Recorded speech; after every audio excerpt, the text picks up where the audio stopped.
ক্ষেত তো সব ইন্দুরে খাইয়া শেষ করে লেছে, বিনাশ করেছে। আমরা কানি খেতে পাইতাম 30 মন, 25 মন, 20 মন। এবার তো দেখা যাইতেছে আমরা যে কৃষকরা মরছি একবারে ইঁদুরের যন্ত্রণা। আমরা খেত নাই, আমরা অনেকভাবে চেষ্টা করছি ইঁদুর দূরান লেগে, কিছুতেই পারি না। কিন্তু ওখানে দেখা যাইতেছে যে আমরা যে লেবার লিয়ে খেত কাটাইতেছি, লেবারের হাজিরই আইতো না। আর আমরা অন্য কিছু কেমনে করুম, বা আগামীতে কেমনে আমরা কৃষি করুম আর কেমনে কি করুম, আমরা তো অনেক কিছুই দেখতেছি না। আমরা সব লস হয়ে আছে। তো আগামীতে আমরা কিভাবে করুম এটার তো আর প্রস্তুতি নিতে পারতাছি না। ইঁদুরও তো একদম ধ্বংস করে দিছে। কানি খেতে পাইলাম হইলে আমরা 30 মন 25 মন ধান, অনেক কানি খেতে আমরা 10 মনও ফলাইতেছি না। ধান হয়েছিলেও ভালা, কিন্তু ইঁদুরে সব কাইটটা বিনাশ করে দিছে।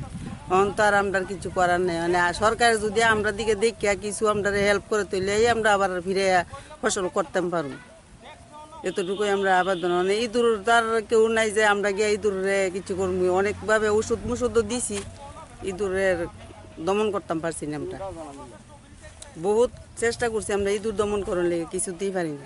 এখন দেখা যাইতেছে আমরা একদম লস। কানিকে তো 10 মন হলে বাড়িতে যেয়ে যেতাম না। পুরা এলাকা একেবারে সব ক্ষেত আপনি যে দেখছেন দাঁড়া রয়েছে, এই ক্ষেতের ভিতরে গেলে দেখা যাবো, সাইডাতে দেখা যাইতেছে যে দাঁড়া রয়েছে, তার ভিতরে গেলে একদম ওই চুইরা লেছে। মানে বড় বড় গর্ত কুইরা কুইরা সব ধান এমনি ফালাইয়া চুইরা লেছে। তাহলে আমরা কি করি আবার আগামী দিনে প্রস্তুতি নিব? আমরা তো লসের পালা। আমরা যারা বাগিদার বাগি করি, যারা গৃহস্থ, তারাও তো এই মনে আমরার মতনই। আমরা বাগি করি আরো মরছি, যারা বাগি করছি তারা আরো মরছি। আমরা তো কোনো একবারে লসের পাল্লা। আমরা তো আসলেই গড়ে যেতাম না, লাভ তো দূরের কথা। আপনার নাম? আমার নাম জামিলা খাতুন। এই এলাকার নাম কি? এই এলাকার নাম বলদাখাল।